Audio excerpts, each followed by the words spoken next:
Luxembourg లో tax system అనేది employees కి ఎలా వర్క్ అవుతుందో ఈ వీడియోలో మాట్లాడుకుందాం.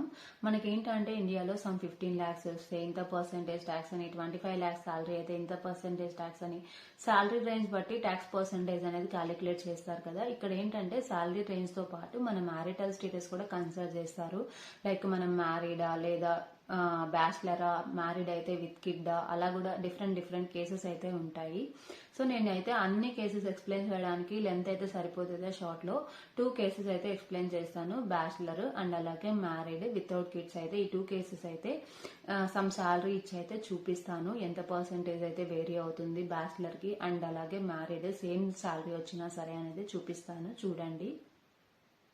మన శాలరీ 60,000 యూరోస్ అయితే పర్ ఇయర్ 5,000 మంత్లీ గ్రాస్ వస్తుంది కదా. ఆ 5,000 శాలరీ గ్రాస్ అయితే బ్యాచిలర్ కి చూడండి 38% ట్యాక్స్ కట్ అవుతుంది, మ్యారీడ్ అయితే 14% ట్యాక్స్ కట్ అవుతుంది.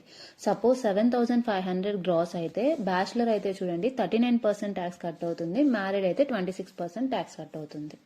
చూసారు కదా, సేమ్ శాలరీ బ్యాచిలర్ కి వస్తే ఎంత ఇన్ హ్యాండ్ వస్తుంది అండ్ అలాగే మ్యారీడ్ అయిన పర్సన్స్ కి అయితే ఇన్ హ్యాండ్ మనకు ఎంత శాలరీ వస్తుంది అనేసి నేను యూజ్ చేసిన లింక్ అయితే డిస్క్రిప్షన్ లో ఇస్తాను. సో మీకు ఏదైనా ఆఫర్ వస్తే లింక్ అయితే యూజ్ చేసి మీకు ఇన్ హ్యాండ్ ఎంత వస్తుంది, ట్యాక్సెస్ కట్ అయ్యి అని అయితే చెక్ చేసుకోవచ్చు.